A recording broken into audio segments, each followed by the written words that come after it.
So, Tom, you just come back from holiday.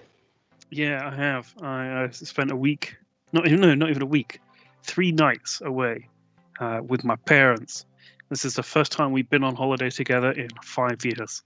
So it was an interesting experience, to say the least. It was, should we say, very akin to what it's like when you go when you're a child. As a family holiday. As a family holiday, yeah, which I guess it technically was, but with the added bonus that all of us can drink. Yeah.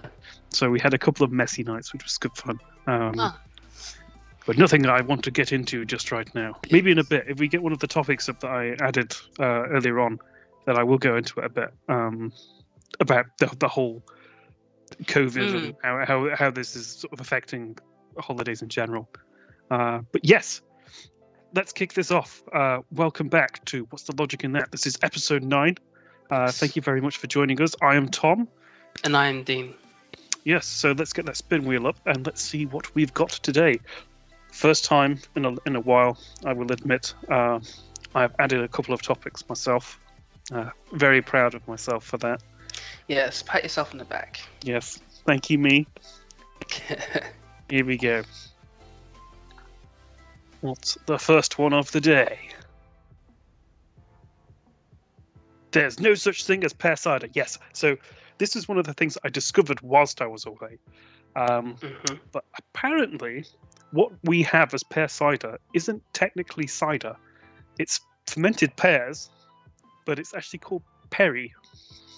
I don't know if you managed to look at the article that I sent over, but basically, the way that it's fermented and sort of ciders in general, a cider is supposed to be apple, and drinks that are labelled cider that don't have apples in aren't technically cider. Oh, so the cider isn't the process or the form. Like you say, this is a type of beer.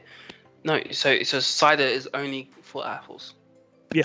So basically, because you can make any sort of alcoholic fruit drink, can't you? Like, for example, you don't call wine grape cider. No.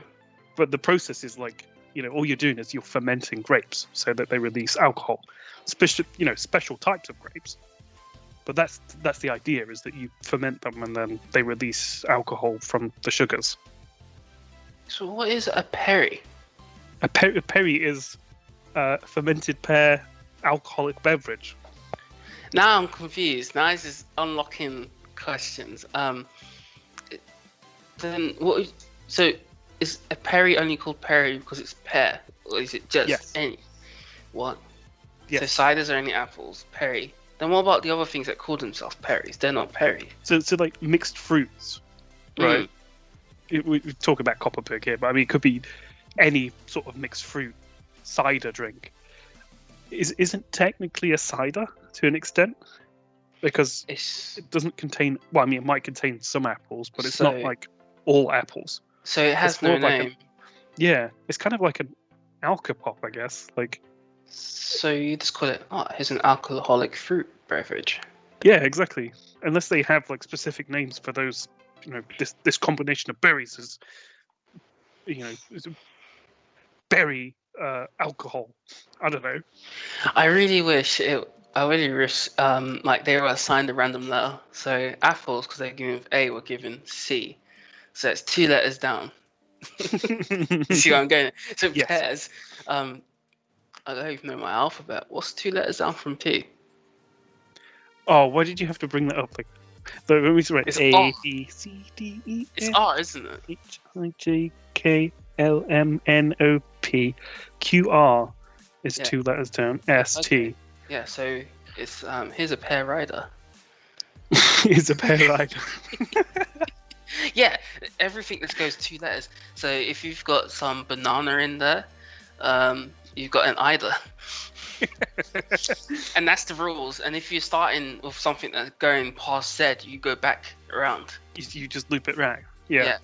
But then it's 2 letters then. And then if you're using, it's 2 letters. So it's AA and BV and CC. Yeah. So I got a cider.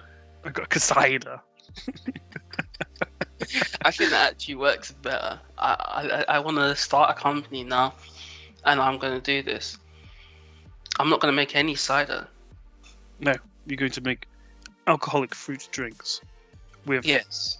different names that don't contain the word cider. I'm going to but patent slight variations. I'm going to patent the method of doing my pear riders. Pear riders, yeah. Yeah. And that's actually going to be my logo. It's going to be a pear with a bandana, sunglasses on a bike, on a Harley. I love it. I love it. Pear rider. Give me a Pear pear rider. riders. You know what that reminds me of? Like pear rider, or just like slight variations. You ever go to Aldi and you get their like knockoff drinks and stuff, and it's like a couple letters slightly different to what the actual drink is. Good, yes. Just thinking, it's like I'm actually at my parents' house right now, and my mum came back from Aldi this morning. I can't remember for the life of me what it was. It's like a different kind of Stella, and instead of like Stella Artois, it's like Stella Artois or something. It's like slightly different, and like the branding and everything on the can is like almost identical, except for like the logo is slightly different. It's really, really weird. Yeah. I love how like tongue in cheek it is. I like all the changes. It reminds me of you watch some animes, right, where they don't have the license. I've only seen one anime with the licensing permissions to use McDonald's. How many times have you seen McDonald's, whatever? Yeah. I feel like Aldi and Lidl as well are the paths into that world. Yes. I'd love it. What would you do if you woke up tomorrow and you said, can you pass the Marmite? And they go like, oh, you mean the Barmite? It's like, what? Yeah, well, that's the thing. It's exactly like that, and I'm pretty sure, they have because my mum like shops at Aldi and mainly Aldi because that's like the closest one to us. Mhm. And they literally, I'm pretty sure it's like Barmite or something. Yeah, or Like, Walmart. Yeah, Walmart. It might be that actually. It's like so close to it. It's like, how can they get away with it? Because like the jar and everything and the branding looks almost identical. Mm-hmm. But then again, they're probably making the stuff in the same factory as the original things anyway. Mm. You know? I have one. Instead of Pringles, you get shingles. And on the box, it's an orange peel as the logo, which is the shape of the crisp. Love it.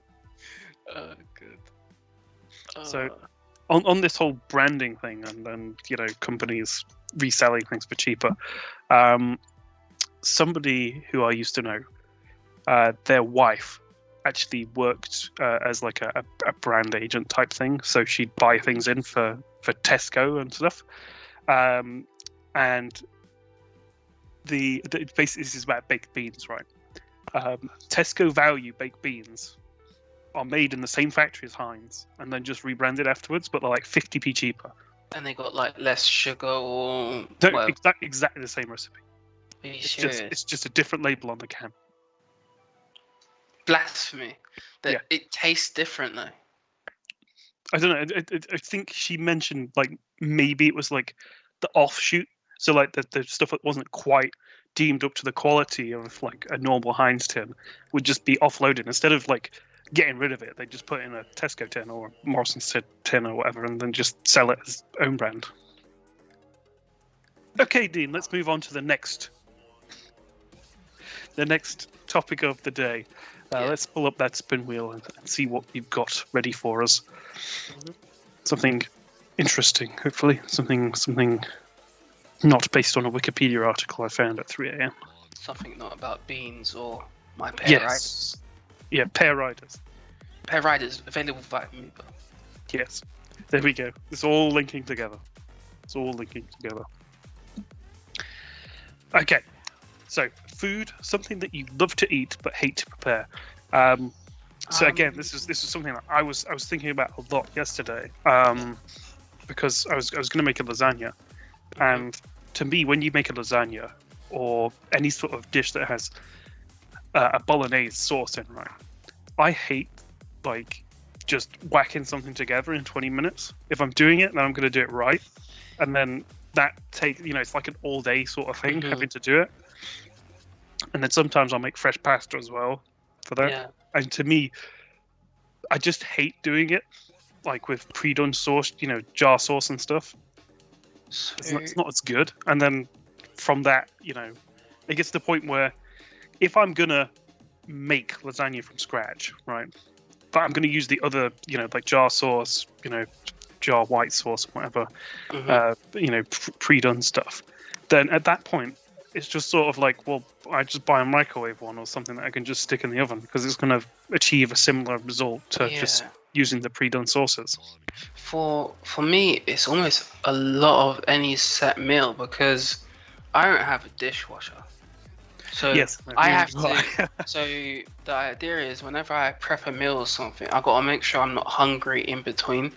Because if you're prepping a meal where some bits are part cooked and you add them in later, I might just dive into the stuff straight away. Yeah. Or especially if it's a cake that has to be layered and stuff, I might just kill the sponge now and fuck it, I don't need to make that cake. This tastes good right now. Yeah. If I'm fully disciplined not eating, then I got to plan which interval can I wash up, or do I leave it, or do I put things to soak now? Because I don't want to have to serve for everyone and then I need to wash up now, or I need to wash up later. I'd rather have things done, and then sometimes I need to reuse the stuff as well. And it's like I haven't got a chef kitchen on TV. If I did, it's got a dishwasher, 7 of the same pot or whatever, so I can have prepped ones from before or remake it if I mess up. Yes, I was actually watching a video earlier on what was he making? It was it was like a red sauce. In fact, I think I was watching somebody make a lasagna, and he dropped like a whisk on the floor, and instead of being like, "Oh shit, now I'm going to clean it," it's just like, open the drawer, pull another whisk out. It's like, yeah, we're ready to go again. Yeah, and it's like I don't have that. I have to pick it up. I got to clean the floor. I got to rinse the whisk, and I got to clean it as well. Yeah, and then shake it off, then start again. Yeah, exactly. And so some of this stuff just isn't attainable for the home cook. That being said, this guy, he's called J. Kenji Lopez Alt. You probably never heard of him, but if you've done anything with like meat or anything, like if you've ever cooked a steak, you've probably used one of the methods that he's developed. It's like really big. A lot of this stuff is like home cook sort of based, and it does sort of follow that. But he's a professional chef at the same time, so there's habits and stuff that you can't sort of kick whilst you're doing it. And of course, this guy's got this massive it's not even that massive, but he's got loads of utensils and stuff. Is it essentially like a studio kitchen? So I know like a lot of people, when you watch them, even if it's on a TV like Gordon Ramsay or Jamie Oliver in the UK, they will have their own home, and then they have a separate area where there's the actual studio kitchen where they can film, and they got all the other stuff. I don't think so. I think it's his home kitchen, but it's like it's done in a way that like he's got 2 ovens and things like that. He's got a counter as well to put everything. Yeah. It's like an island, and then at the back he's got a hob. So he's got all this. That's one of my other problems. When I want to do a set meal, it's like I'm shuffling shit to move out the way. It's like, okay, actually this one's too hot. I need to put something under. Then move it all the way around. Then I have to pause and like, shit, I forgot that. This always annoys me at like Christmas, or if you're doing like a roast or something, right? When you can do it in a way where everything comes out at the right time and stuff. But if I'm putting meat on it, 180, and it's got to be in there for 4 or 5 hours. I've only got one oven. I can't just like whack the roasties in, underneath that. Yeah, I'm not work. Not like a chef, like the Chef Nice kitchens where they have an oven then with a clear door as well. Not everyone has a clear door. Then they got a fan oven as well. Then they got a grill and whatever else. And it's like, what? And then they got all these other appliances. They got things to keep. Some, even the richer ones, they have a compartment in the oven which keeps food warm as well. Yes, yeah, exactly. Which some people didn't know. Some people don't know what those are for, but you actually meant to put food in there to keep warm. Yeah, so I can't just take out all these veggies 30 minutes beforehand and then put them in some place, or like under a hot lamp or something, like you do in a professional kitchen before the food's about to go out. It goes under a hot lamp. Like, I can't do that at home. I don't have the room or the space or the cash to sort of go, yes, I'm going to buy the second appliance specifically for doing this, or I'm going to have the second oven that has this feature on it. Yeah, most times when you cover it at home, then you get the condensation and the sweating and the extra water and whatever you have, which you don't want. And it's just frustrating. So I guess it's for me, I don't actually have one dish. It's just almost all of them. Anything that needs a secondary, or I can't say what's the third one called? Tertiary. That one. It needs extra steps where you had to cook food into something else. If I'm really hungry, then I just don't even try. If I've got time to do it, I guess. When I'm with my missus, I will cook stuff for her. I will take time to do that. Because there's a purpose then. It's just not for me. Right. Yeah, I see what you mean. If there's a strong enough purpose, then it'll be okay. If my thing is this: if I can do it under 30 minutes from start to finish, including washing up, that's cool. Any longer than that on a weekday, especially. Oh yeah. Then it's just like, I just can't be bothered. Yeah, or if it is on like if you're having guests around or something, and then you're slow cooking something, then you have to check it. You can't just, you're always on your feet going up and about. You can't just talk to everyone. It's just long. Yeah. And that's when you get the Barbie out, and it's easier because you're outside anyway. Have a beer or something. Have a beer with it. Yeah, I do those stuff like that. What really annoyed me was just before Christmas last year, I bought an electric desk oven. So it had like a rotisserie thing inside of it, and I used it probably 5 times, and it broke. And that was just as we went into lockdown, so I couldn't return it. And now I've lost the receipt. In fact, I chucked the box out the day before I realised it was broke. Yeah. The pain. Yeah, it was awful. So what broke? It just wouldn't turn anymore. Oh, you turn it on and then it pops the circuit. So it flips the breaker when you turn it on. And I was like, oh right, so maybe we're pulling too much power. I've just added a server on. Maybe that's the problem. Turned everything off just to test it. Flipped it on. All the electric goes out. I was like, oh, for fuck's sake. That's great, isn't it? So it comes on for a second and then just blows it. So it's like it's trying to pull too much power. It's like something shorted maybe. And to be honest with you, because it was still under warranty, I never took it for bits. Because normally I'd look inside and just make sure something wasn't touching. If I still can't find the receipt when I go home, then I'll probably just take it to bits to find out what happened with it. Yeah. And then end up electrocuting myself, probably. Maybe. Wouldn't be the first time. I've never electrocuted myself. I've never done it on mains.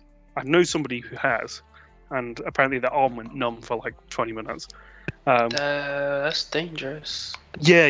They didn't mean to. It's just something sparked and they got them. I've done it on power supplies. In fact, we mentioned Dreamcast and stuff the other week, didn't we? I think. When I was rebuilding one of them, I managed to bridge something with my thumb, and that got me. But yeah, no, it's not too bad. Like those voltages aren't really that bad. It's the amperage that kills you anyway, isn't it? Really, but like they're like 12 volts or something. It's just it's nasty, but it doesn't do any harm. Yeah. It's only like I don't know whether you did this as a kid or as an adult, maybe. When you got, I don't know what I said as a kid, but when you got a lighter, and you pull out the spark thing at the top, and you go around and shock people with it. And push it in. I was in my teens when we were doing that. Yeah. I was probably in my teens. Because it's either you find the lighter and you do that, or you throw it to pop it. Yes. I remember when I was probably 10 or 11. We'd lit a fire. Me and a few friends, and for some reason, one of us decided to throw a lighter at it, and I don't know why. We were just expecting it to go massive, like. No, that's gonna blow up. It just popped, and I was just like, oh, that was disappointing. Oh, it's lucky you didn't have one of those bigger ones. Or I'm surprised you guys didn't manage to get hold of like lighter fuel, throw it in or something. It wouldn't surprise me if that does sound like something we would have done. Yeah, we continually lit fires for some reason. That's just the thing we did. Just light a fire People in used to random locations. people used to do that shocking thing. So in class, and then you have your elbows on the desk because like you're bored, and then you just get the zap, and then Yes. teachers asking you what happened, and you're like you don't want to say nothing because all You you don't do want is to snitch or whatever. just fucking stop, mate. Oh I god. loved doing that. They're so fun. Shooting flamethrowers out of lighters and stuff. I created. This was shocking because only now I realized how bad it could have gone. You know, flamethrowers out of Bunsen burners, but at Yes. the tap. At the tap. At the tap. I'm glad Oh it my never God. blew back. I'm glad the flame didn't get sucked back in. The science lab would have exploded. Oh my God. Yeah. So I don't know who else were doing it, and then as we did it, someone walked past with we had the school hoodies which are flammable. As you do, yeah. Yeah, I was like, you're okay. It's like, and then the teacher turned it off. There was emergency buttons. Yeah, a mains one. Just quickly turned it off, and like, I think it was only after we did it. I was like, oh shit. Shit. If the gas blown the flows whole out, thing it up, could have yeah. gone back. I don't know where it would go as well because it's a whole science block, and I don't know if each classroom is on its own supply, or if they're all connected and they just have valves which turn on and off. I don't know how that actually works though, because like surely, I mean, I know they say, oh, don't light it at that side or whatever, but surely there's some sort of protection against that from like it just flowing back through and blowing the whole thing up. That's a good point because when you're doing like when you're doing any sort of metal work, you light it and then you start working on it. It never flows back in. Is it because the force is so strong going out that it can never go back in? Because it's a gas that's pushing out. I guess. Yeah. So if it was just a normal flowing gas like a leak, it would go in. But if it's being forced out and it's being pushed at a certain rate, is that why?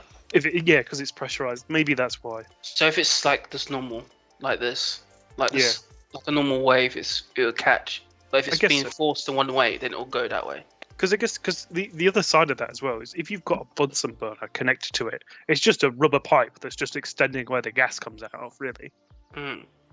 Oh, yeah, but the flamethrower we made was just we took off the rubber. Just the tap. And Yeah, lit so we got one Bunsen burner on the other side, and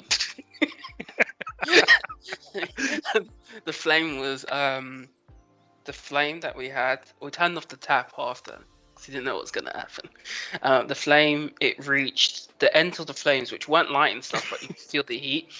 Had reached 1.5 meters. What? Yeah, I'm looking at it now. It's like, yeah, it was 1.5. Wow. Because the gas taps we had, you turn it on, but then you can. It was like a dimmer switch one, so the Bunsen flame will go high or low. So we went full blast, and that was 1.5. Ours were just on or off. Yeah, so we had ours. We can adjust ours. So you when we did experiments, like you make like jelly baby fireworks or anything like that, you would adjust it, and you'd know you're doing too much because the glass has got burnt. Oh yeah, maybe ours did do that then. Yeah. Sorry, it's been. I was about to say it's been a long time, but it's been longer for you. Yeah, it has. I'm surprised. I remember. Maybe it's because it's more impressive. Yeah. Yeah, I mean, the last time I did a science lesson was probably 7 or 8 years ago. You know what, like with Bunsen burners and stuff. I wish I was more interested in science. It's just science in, I don't know, GCSE and then going into A levels. A lot of the coursework I didn't really like. I would have preferred to learn more practical or learn practical and then sit an exam based on it, rather than write all these theses and case studies about bollocks. Which has already been explained. Like, why am I a student going to write about this hypothesis? That has already been explained out there. Am I not just going to create my own one? no, that's too much for a student to do who's not even in uni yet. Yeah. You know? That doesn't make sense to me. So yeah, it made better sense to do practical work. Cool. Okay. Maybe we should. Yeah. What were we talking about? Haha! This is your turn. I always do this. We were talking about food.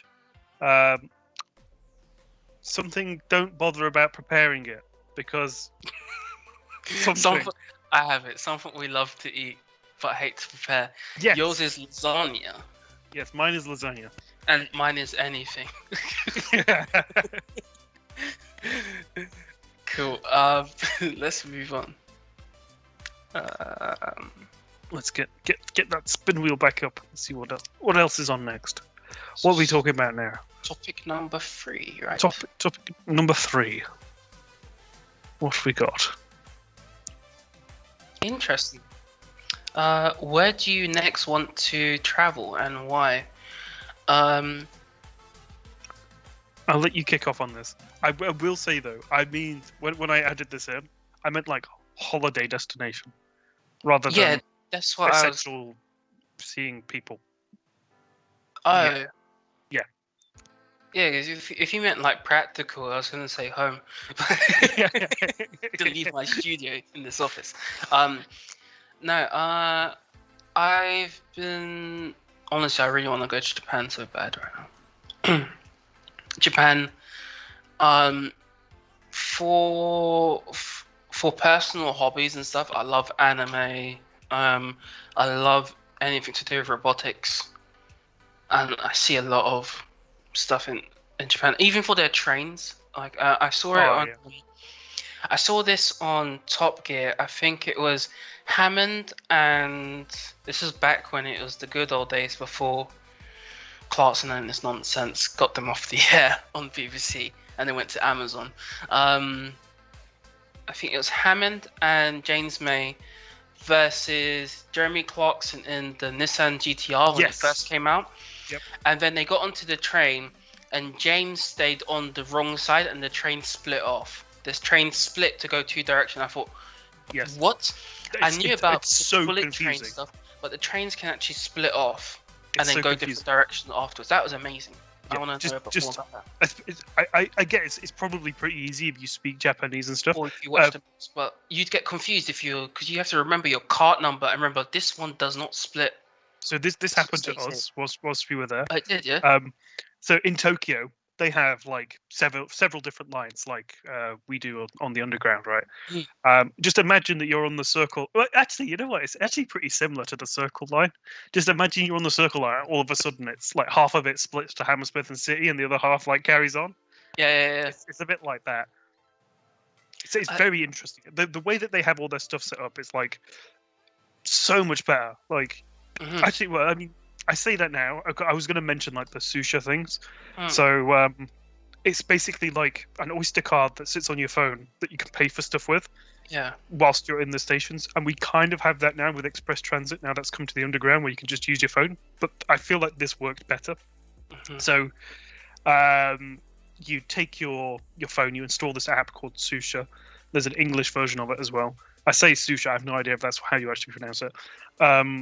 And then you can top it up like you would with an Oyster card, and it will automatically, charge you for your journeys and stuff. But you can also use it to pay for like vending machines and stuff.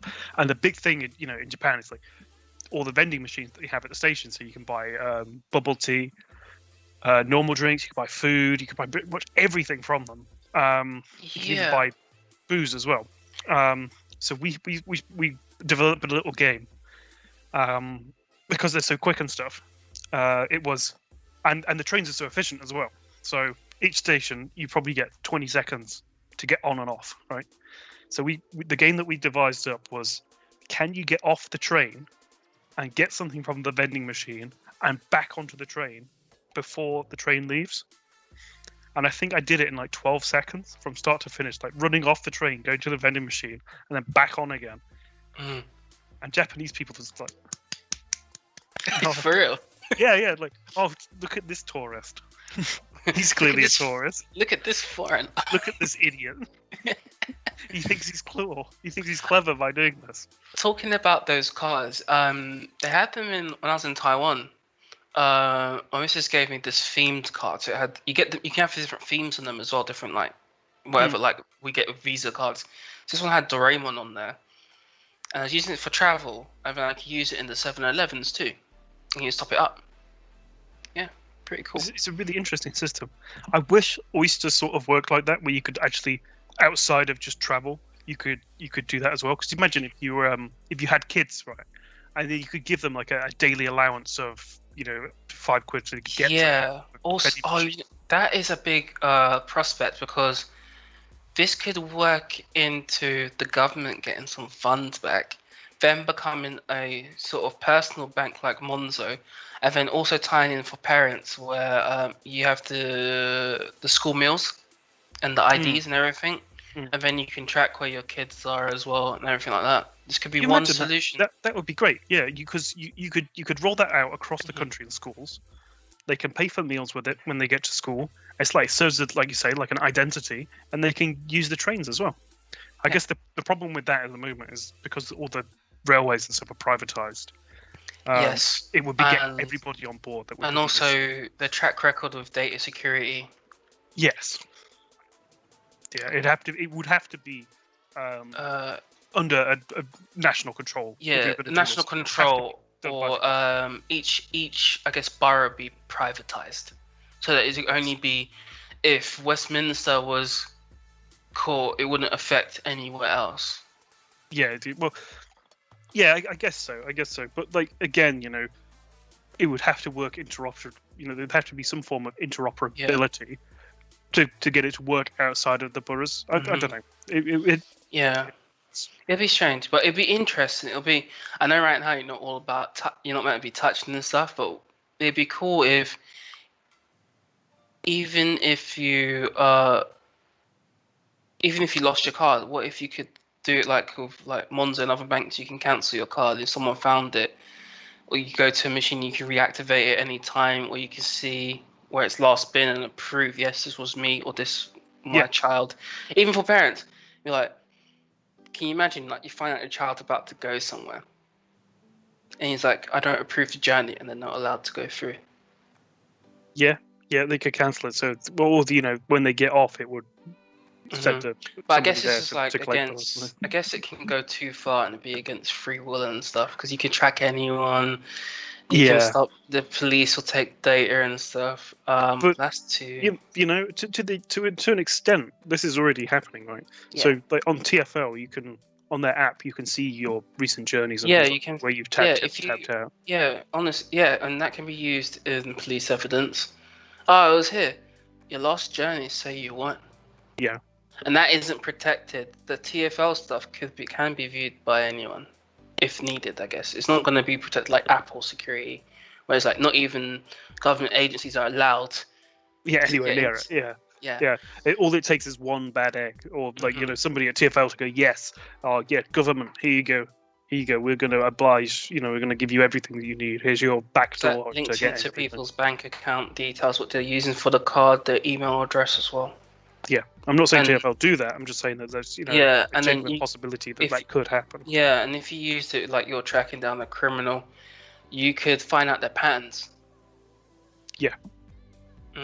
Yeah. But if a criminal's smart enough, you wouldn't have an Oyster card linked like that. Yeah, I can just see this now. Just like they'll introduce it as like an anti-terrorist type thing. Yeah, or like the thing like introduce it for children and stuff. Then here's a scheme for adults, and then it's like boom, just like that. Boom, everybody's got it. You need to enroll before you can get on the tube. Remember a few years ago they wanted to do ID cards for everyone properly. Yes. Yeah. We're delving into this. Japan. The other reasons apart from the trains and what would I say? Technology, anime, robotics, the technology, the trains and stuff. The vending machines, like you said. I'm very curious about these vending machines. Just the culture in general. It just seems very interesting. I mean, I don't want to go there for the wrong purposes, but I do want to view and see for myself what it's like. Like people will go to Amsterdam and see the red light district. Yeah. The equivalent in like Tokyo Let's go to Shinjuku for a party. I know, like, most of the girls could be of a certain age and stuff. That's not why I'm going there. I just want to see, this is really what it is. You got to see it with your own eyes to believe it to an extent. Mm-hmm. Yeah, that's what we did. We just went around to all the different sort of sketchy places just to check them out. Yeah, and I do want to check out one of those sex shops. Oh, they're incredible. Or one of those DVD shops where they have a normal section, then there's the adult section at the back. It's like, what? Yes, they're so incredible. I don't know if you've heard about these as well, but they have VR masturbation booths as well.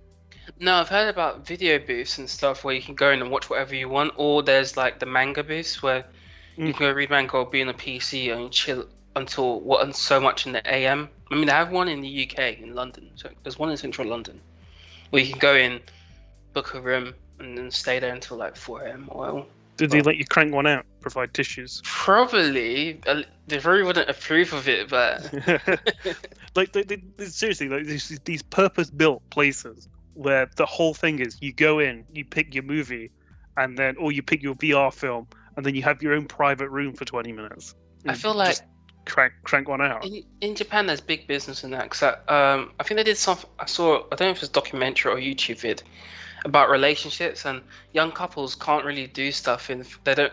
So I don't know if it's out of respect or they get checked on too much. So love hotels and those sort of things will always get big business out there. Compared to here, it'd just be like you just do things. Yeah, exactly. So it was a bit.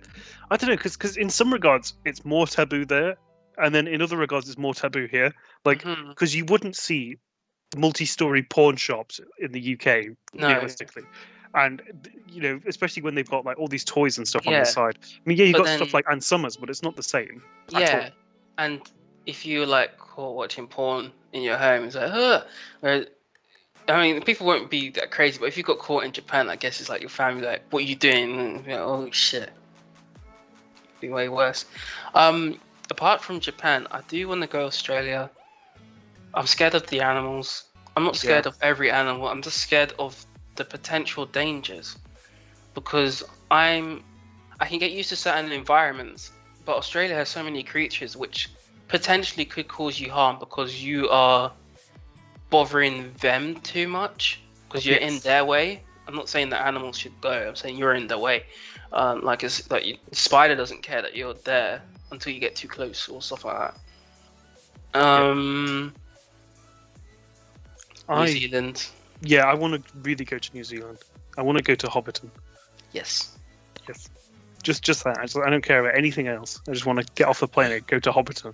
Yeah, and I'd like to know more about New Zealand, because I feel there's a lot of countries in the world, but New Zealand is one of the well-known nations compared to what people would call one of those smaller third world or anything else like that. New Zealand's a first world country, and I don't know much about it apart from rugby, Hobbiton, sheep meat. Yeah. Apart from that, it's like, what happens there? Do they get hurricanes? Do they get typhoons? Do they have earthquakes? Do they have government problems? I have no idea. The government is excellent. Like, have you seen how they handle COVID like perfectly until a couple of weeks ago, when they got reintroduced from frozen food that was exported from somewhere else. Yeah, exactly. But like, I've never heard anything negative about New Zealand. No, yeah, not really. I mean, and every New Zealand, what would you call it? Every Kiwi that I've met, they've always been like really nice people. And then, because you never hear in the news money problems in New Zealand, recession in New Zealand. I guess murder. I guess people die, get murdered, but I don't really hear about crazy crimes in New Zealand. That was the one thing I was going to say is where they did have like a mass murder like a couple of years ago, and it's like a really big thing. I can't remember what the place is called. Let me just quickly Google this. I'm not going to bring my screen up. I just want to make sure that I'm talking about the right thing, and it was New Zealand. It was like an act of terror. Was it based around other certain events globally? Was it Christchurch mosque shootings in 2019? This was. Oh, was it a retaliation thing? I think it was just a Hate guy. crime. A hate crime. Yeah, he killed 51 people. Shit. I never heard of this though. Was I just oblivious? I think you may have just been oblivious. It was pretty big, Yeah. but that's the only thing I can think of in recent history. Yeah. Well, I never. What? I don't know much about New Zealand's past. Yeah, like when was it even established as its own independent nation? Yeah. Do New Zealand have indigenous people as That's well? a very good point. That's a very You good never point. hear. Whenever you think indigenous, or which is a term they don't like now, Aborigine, you think Australia. You never think New Zealand. No, yeah, but I'm they sure all they would. speak with that sort Yeah, of Australian twang. every to it. island or place would have indigenous people unless it was never part of the mainland in the first place. I wonder if New Zealand was Australia's England. Right now, I wonder if New Zealand was England's Australia, where they just sent the criminals out to an island, just left them there. Because that's what we did, isn't it? We exported all our criminals out from England to Australia. I have no idea about New Zealand, and looking at their people, they're multinational, aren't they? I'm curious now. I think maybe we should leave this for like next week and just Yeah. go out and do some research rather than making assumptions based on Australia. Yeah. And then maybe add that as a topic because I think I want to learn more about Australia. Yeah, I No, do. not Australia, New Zealand. Yeah. Sorry. I think I do want to go to South America at some point. But I'm a bit Yes. scared. I'm scared of South America, but I want to go there. I'm scared to go to Brazil Yeah, I wouldn't want to go to Brazil because that's a very dangerous place at the moment. I feel like if I dress for the weather, I could look like a native, and in the wrong place, that could be bad. I mean, it sounds racist the way I said it, native. And what I meant was in certain areas, there are certain things that are above the law, which you can't get around. So yeah, it's like in certain parts of America, if I went there, it would not be good. Yeah, it sucks, but I think that whole side of the world is just a bit sort of skew with right now. Yeah, and I guess even in places like India as well, I guess unless they had my British accent, I'd be treated badly as lower class. Like they do, they have a system based on skin tone. It seems. It's true. Oh, India. No, there's loads of places I would like to go. I do want to go to China, but after everything's sorted, oh my god. Yeah. There's some places like I seen like presidents meeting on the wall, but whenever I've seen people on the wall, it's fucking crowded. Yeah. So, yeah. I want to spend more time in China. I've probably spent a total of like 72 hours there. But each time it's been incredible, but not as like a this place is amazing, but as in just seeing how people live and the difference in class between citizens and stuff. Yeah, I'd love to. Mind blowing. I'd love to once I can get the language down, talk. Because I just want to know stuff. Yeah, I just want And the way that they've got, I mean, WeChat is just so integrated with their whole society. It's just incredible. It's scary at the same time. Yes. Because like you can walk across streets and get fined on WeChat. Yeah, I don't know if it was you or if it was Peter who told me that a celebrity's face was on a bus and a camera picked up the bus moving fast when it was going across the road, and it detected the lady's image as her crossing the street when it was a wrong light. So she got fined on WeChat, but they reimbursed her. And it happened to another guy as well. He did something, and it came out of his WeChat account automatically. It's like, whoa, that's a bit. That's commie. And I mean, they are commie, aren't they? So. But then I guess you can complain about it, but that's almost every country's security proposal going forward. Everything's going to be integrated and controlled. Yeah, I mean, we literally just talked about how good it would be if we did it. So. If we did, yeah. And then we're like, no, China. No, if we did do this, then we'd end up like China. But yeah. Yeah, but it's like, it's the way forward, but also, at the same time, it's government control, and there's a fine line between freedom and oppression. So Yeah, it's a scale, and one side's 50 grams, one's 49. It's that close. yeah, exactly. As for me, I want to visit South Korea. That's on next on my list. I want to just go around, experience the culture, experience the food. Mhm. Maybe if I'm there long enough, take a day trip to Japan. Yeah. Just to go back to probably Osaka. Mhm. It doesn't take long. It's like 2 or 3 hours. Yeah. It's like worth it to do it. I know in South Korea there's all these other areas, but there's one specific area where it's like foreigner central, where it's like you'll see other foreigners there who live there as well. Maybe. I forgot what it's called. Oh, I want to say something, but I want a place, but I don't think it's right. I'll let you Google that. Yeah, so my big thing with South Korea is I had the opportunity to go there last year whilst we were in Japan. Mhm. We went down to Kobe, and there's like docks there, and they had boat trips that would take you over to there. And I really wanted to do it, but we just didn't have the time, and I regret not doing it. So I want to go there and just experience it and spend quite a bit of time there. Or I was thinking maybe doing a week there and then going back to Japan for a week. Yeah. Something like that. The place I'm thinking of is Itaewon. I don't know if I'm saying it right. Itaewon. That's a place where a lot of international people are. Right. Students and other sorts. Guess we'll go on to next topic. Yes, let's move on to the next topic. I guess this is, depending on what it is, probably going to be the last one. Yeah. So let's have a look. Hoping for something a bit deep, but not too deep. Not deep at all. I'll tell you in about 4 hours because I'm going to the pub after this. What gets me pissed? Pissed off or pissed? Let's do both, and let's start with what gets us drunk. Jack Daniels really messes me up. Really?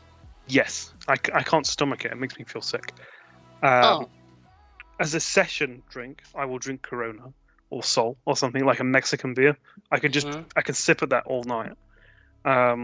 If I'm going out and I want to get smashed immediately, then I'll go double rum and coke. Okay. That's my route. What gets me pissed? Wine. Wine does not sit well with me. I can have 2 glasses of red wine and I will feel it bad. Regardless if I've eaten beforehand or not, it just doesn't sit well with me. I mean, if I'm having like a glass with like a steak or something at a restaurant, then it's fine because I'm sipping it. If I'm like having fun or whatever, talking, I'm like, yeah, it messes me up. White wine, I don't know. I don't really drink white. Other stuff that messes me up, I guess I'm okay with vodka. Whiskey, brandy seems okay. Beer is fine. Is it just red wine? No, there's stuff I don't touch. I don't really touch gin because I don't like the taste. Shots wise, I'm okay with that. I mean, if it's tequila, well, now probably everything would mess me up easily. I'm thinking of my prime days of drinking. Yeah. So my prime days of drinking, I used to drink tequila as a pick me up because for me it hit me a few hours later, and that's when we'll be in the club or something. So it's like I don't have to pay for a drink because it's just waking me up again. Right. It's kept me going. Yeah. And then beer I'd drink beers to sober myself up because I don't know what else I'd be drinking. Beers would be like a sober drink in between. Beer's a sober drink. Yeah, I see that because it's easy and it's to an extent. I mean, I know beer it's not really very good at hydrating you or anything, but because of the large quantity. Oh, you know, in compared to like all the spirits and stuff you're drinking in the club, and also bit maybe TMI for people. It would help flush out stuff because it force you because you've got so much going into your bladder from a pint. It just helps. You'd have to go to the toilet and then you get flushed out and then you're clear again. Um, I guess it would have to be strong cocktails mess me up. You know those fancy ass ones you get, Yes. Yes. or certain martinis. I love a dirty martini. What's the coffee one called? Is it just an espresso martini? Espresso martinis, yeah. My Those mum can makes the best ones. those are tasty. Mojitos can mess me up if they're made wrong. I love I am a middle-aged woman apparently because I just love every kind of cocktail. You do, yeah? You like Yeah. the fancy glasses? I love the fancy glasses, yeah. In fact, I was just seeing if I had one here, but I don't. Yeah. I don't mind them as long as they're practical. I hate the fancy glasses where you're forced to use the straw. Yeah, that does sort of bother me to an extent, especially if it's like you're at some weird bar where like they give you some wicked like weird bendy straw with it. It's like, oh, fuck that. I don't care about that. I don't care about the presentation, just like the taste. Or if they give me a piece of fruit which I'm not meant to eat anyway, and it doesn't do anything. It's just like a decoration. It's like, what is this? I have been known to eat the bitter coffee beans off the top of an espresso martini. I'm impressed. Because that's not right. It's not, but you know, and yeah, it doesn't bother me when fruits like if you get like a strawberry rammed onto the side of it. That's just nice, it's refreshing. I was kind of hoping that I have something here, but I really don't. I've just got just bottles of stuff. The drink that could mess me up, and it's also good. It's a drink that me and Harry actually discovered in I think it was Wardour Street. It's a night where we had drinks, and someone pissed off the bar guy. He didn't come round for us, so we left. The £100 bill. This drink had I think it's Jameson's mix of fruit juices, and it had absinthe at the bottom, but it had apple slices in between and pineapple. So you're drinking it, it's all good, and then you shove the straw to the bottom, and then you get the absinthe, and everything's like, oh, absinthe. That absinthe worked well. It's the first time absinthe's been okay to drink. I remember when I was like 16 or something, I discovered that you could order alcohol from Amazon without being ID'd. Yes, because my parents would pick up the package or whatever, and it's like, "Oh, Tom, we got this for you." I was like, "Yeah, cool." So I bought a bottle of absinthe and a bottle of Woods 100. And they're both like 56, 57 proof. Fuck, it was a messy night. I took them to a party, like a house party, and fuck me, like people were just all over the place. I was just like handing out shots with it. I was like, yeah, because if you're not used to drinking that, no. Yeah, it's like paint stripper almost. Saying that, this drink that can mess me up, but I know my limits of it. I know I'll stop before I get messed up. It's one I enjoy. You probably like it as well, but it's only 40%, which is surprising. That is Kraken spiced rum. I love Kraken, yeah. That thing really hits harder than any other 70% thing I could drink. That little 40% bottle will mess me up. Yes, I love Kraken. I love the taste of it. The taste is brilliant. Straight, mixed, especially mixed. But compared to like the problem with Kraken is the bottle is very deceiving because it is 70 centiliters still, yeah. But it's in that like little fancy bottle with the handles on. Yeah. And I'll look at that and I'll be like, oh, there's not that much left. I think I'll pour more because it's a smaller bottle. Yeah, because it's not a big one, so you can't really see it the same. Well, so like I've gone through a bottle of Kraken in one night before. And for me, it's not tolerance or anything, so I could drink it now. I'm not my past self, but if I have a 70% whiskey or a higher proof rum, and I have Kraken, the higher proof I can last with versus the Kraken. The Kraken just does something. There's something about it. Right, but is that not because like you look at it and go, right, well, this is high alcohol content. I'm going to pace myself a bit more. Whereas Kraken's just like 40%. Let's go. No. I mean, I've been drinking them the same time, same amounts. And maybe like I think there's a St. Lucian rum which is like 70%, and we just keep going. Kraken, I have to stop. Right. I don't know. Kraken does something to me, but I enjoy it. It's kind of like me and JD then. Yeah, Jack Daniels is maybe it's because it's weird taste. I think it's because when I was like 14 or whatever, we decided to down a whole bottle of it. It just made me sick. So from that point, I just never drank it. Or whenever I do drink it, it just makes me feel awful. Yeah, like, really quickly. I can't imagine drinking JD straight. To be honest, I mean I've tried it before and I thought this needs to be mixed. It's a pretty crap whiskey, really. Is it? Like, it's very weird. No, it's not weird or anything. It's very alcohol-y taste. You know, like when you get some whiskies or any sort of booze in general. You don't really taste the flavors or the craftsmanship. You just get the alcohol taste. Like, ugh. Yeah. It's kind of like an oaky sort of. That's it.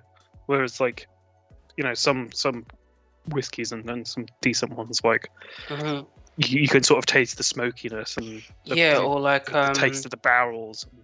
Not comparing it to like different classes, but like it's the same with like cheap vodka, other vodkas, and then some of the other vodkas which are like flavored well and so smooth you can just drink it. It's like, really, is this really vodka? You can just drink it nicely. It just goes down well. Exactly. Because you think of vodka, like I think your middle ground is always going to be like Smirnoff, right? Because Smirnoff is pretty decent for its price, and then you've got like things like Tito's and the more expensive ones like Sky and Grey Goose and whatever, and of course you've got all the artisans ones, and then you've got Tesco Value right at the start, which tastes like you're drinking paint thinner. Yeah, I think it's just like moonshine. Yeah, I have no idea how people can drink that. Yeah, it's like even if it's cheap, it's like no. Yeah, so I remember when I was a kid.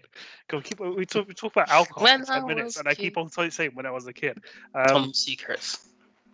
I remember like drinking that horrible Tesco Value cheap crappy vodka, and it put me off it for ages. Maybe I just thought vodka just tasted like that's horrible. You know what? Maybe this is the way. Yeah. Not even you're talking about baked beans, where like Heinz and Tesco ones made the same way. What about the rebrands? What if there's a rebrand of Tesco's shitty one? Cool. It's called Glenn's. No, I meant like an Aldi or Lidl one. Maybe this is what should happen. You should open up clubs for young groups, but give them the shitty alcohol. And like, this tastes shit. Just don't make it seem good. It just makes you sick purposely. Like, it's crap vodka with like all these extras in it, like all this additional crap in it. There you go. And you got Aldi Coke with Aldi vodka. And again, Aldi's stuff's probably pretty decent. Yeah, it probably will be fine. Yeah. Talking about alcohol, I do love like any of the drier stuff. The more sweeter stuff, like you get sherries, port. Love port. I love a good glass of port.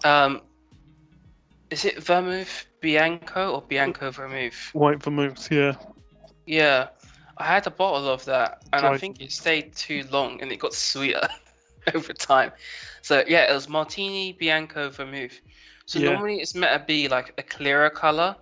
When I took, you're not in focus, Mr. Tom. Sorry, I do have a cocktail glass next to me. I saw it and I was just like, I'll grab it. Sorry, I was just trying to see if I had any like vermouth over here, but I don't. Yeah. So this vermouth is meant to be quite clear, right?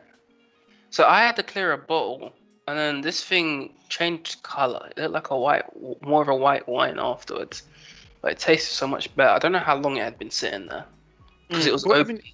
Like you say, it's a fortified wine, isn't it? Essentially. It's really tasty. I think I used to drink that as a kid. Just vermouth by itself.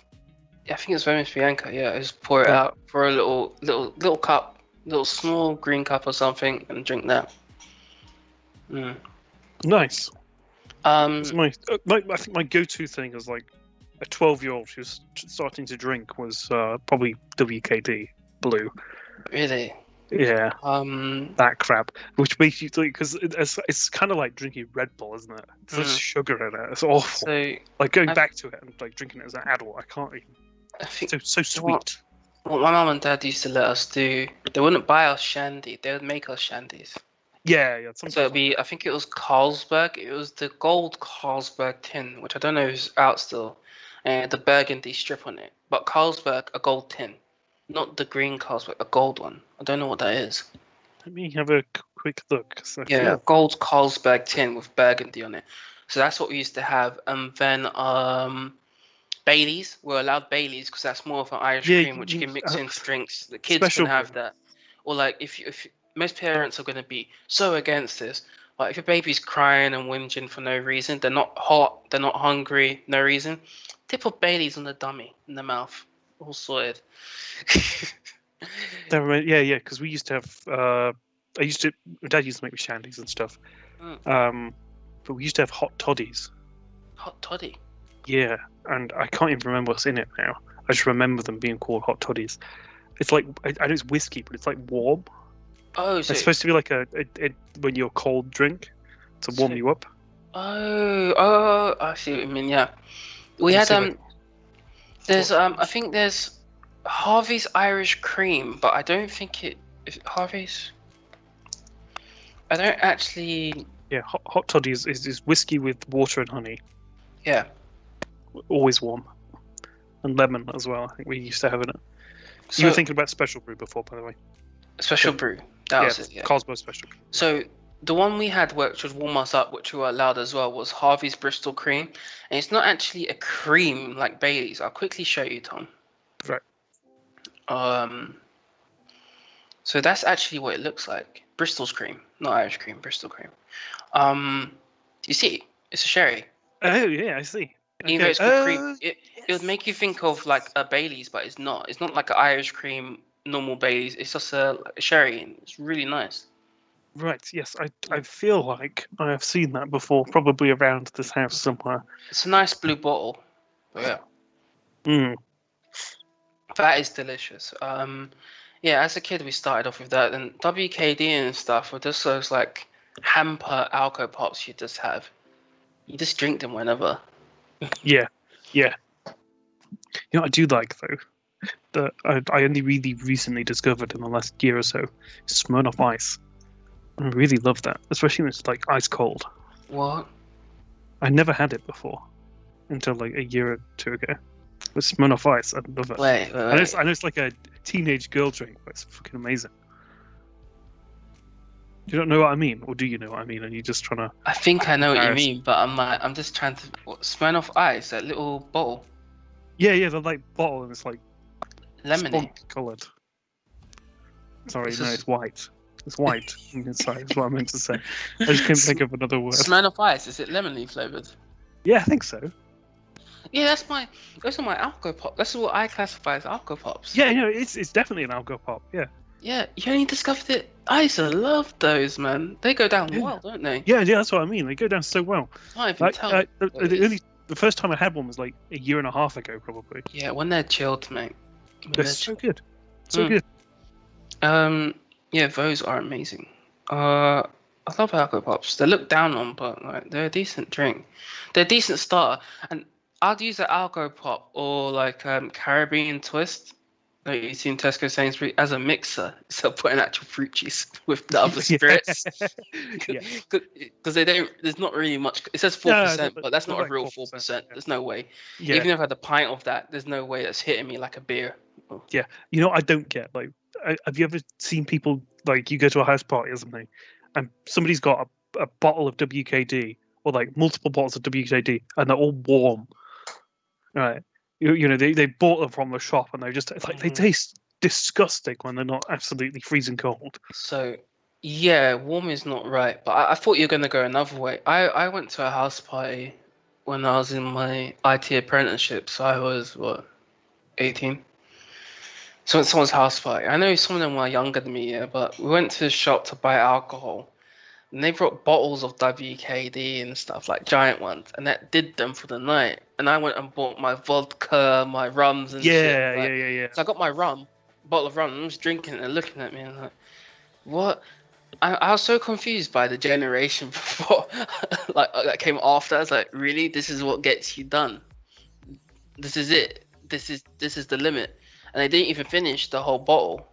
Why can't you binge drink like I can? Honestly, I had rum and stuff because I love rum. Because Well, you go around families' well, houses. go to- We drank rum a lot, but Yeah, I can Whenever, never understand. Like they go, yeah, drink it. It's like alcohol pops. This is what messes you up. yeah, I never got it because like whenever we went to house parties, and everybody's like drinking Wicked or whatever. Hmm. We would always bring either a crate of cider, like there's bad times, like buying 18 cans of Strongbow and drinking them all in one night, like that sort of shit. Hmm.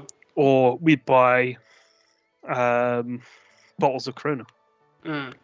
It's just easy, and it was like, well, fucking, Yeah. you're smashed after this 1 liter bottle of Wicked, and that's you done for the evening, is it? So up the Smirnoff Ice, I only discovered Desperado with like you and Harry. And I was like, Really? oh, yeah. It's like this is Desperado. I was like, wow, this is nice. Yes. And I didn't realize if they can creep on you. Oh yeah. They can really mess you up. Yeah.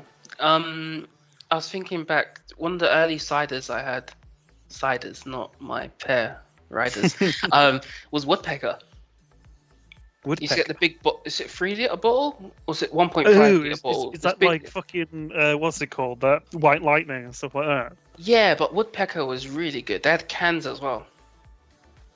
You might know it. I don't know if you remember it. Find it. I think. Have you ever had another side? Yeah. Oh yeah, I've seen Woodpecker. I recognize the logo. Have you ever had Frosty Jacks? Are you thinking of Scrumpy Jack? Scrumpy Jacks, yeah, Scrumpy Jacks and Frosty Jacks. I think they're actually two separate things. Scrumpy Jack is a drink that will get me pissed because it's so disgusting. Yeah. Scrumpy Jack is that green can, right? Yeah, so Scrumpy Jacks is the green can, and Frosty Jacks is also in a can, but it's like a glacier on the front. Which one tastes worse? Frosty, I think. I've had Scrumpy Jack, and it's trying to be. It's like 7%, 7-8%, I think. What would you call them? There's ciders which are sweet and dry, I guess, like Copperberg and all that. And then there's like the tap ones, which are more of like an ale type cider. They're like hard ciders and stuff, yeah. Yeah.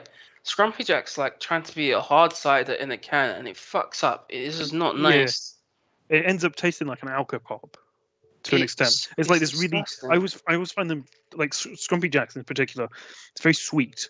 But it does mess me up. Like I can have 4 cans of that, and it just fucked me up. Yeah, but I had a bad batch. For me is just always very sweet. Like I don't really have that much of a sweet. For me, Scrumpy Jack had no taste. I didn't like it at all. I had a bad experience with Scrumpy Jack. I mean, I was drinking it in the morning, but it was after a night out, and Scrumpy Jack was there, and it's like hair of the dog, and it's like, the wrong drink for hair of the dog. That's exactly what we were doing as well. It's always, for some reason, it's always used. Is this like a thing that Scrumpy Jack's only used for that? Jack's the hair of the dog drink. I feel like it's not even hair of the dog where you drink alcohol to feel better. It's hair of the dog where you drink it, and it's like, that sobered me up. Now I'm gonna get to work or something. Cause that's just messed up. That's just made me forget last night, and I'm like, that tastes so horrible that I'm now sober. Yeah, that's what it feels like to me. I've never enjoyed it. Or is it all this because there's so much sugar in it? It's just like that's what perks you up. I don't know. I live off sugar, man. I don't at all. I'm like the opposite. Like the most I'll ever do is like this stuff is like sugar free, my drink and whatever. Mm-hmm. I don't normally have sugar that often. It's only ever when I'm drinking that I'll have stuff with sugar in it. Now we're still talking about alcohol. I know we're nearly going over an hour or something. Absol ciders. Absol. Oh yes. And not a cider, but a Guinness. The Guinness Porter. Yes, that one that we have. Yeah, one of my for sale at Morrison's. One of my favorite Guinnesses. Stouts. Thank you. Yeah, it's just really good. Yeah, I really enjoyed that. And I banged on about this to you many times. Yeah, but like, I made a roast with it, and it's so good, so good. It works so well with that, and the flavor from it was just incredible.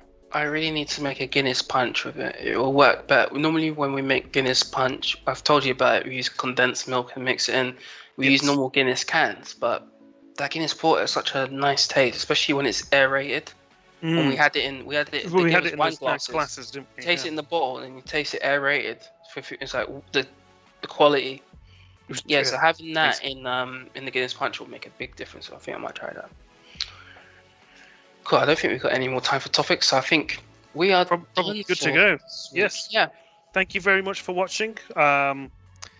Please make sure to like, comment, subscribe. We're available on YouTube, Apple Podcasts, iTunes. That's the same thing. Spotify, Google Podcasts, and SoundCloud. We've also got social media, so follow us on Instagram, Facebook, Twitter. And question for this week.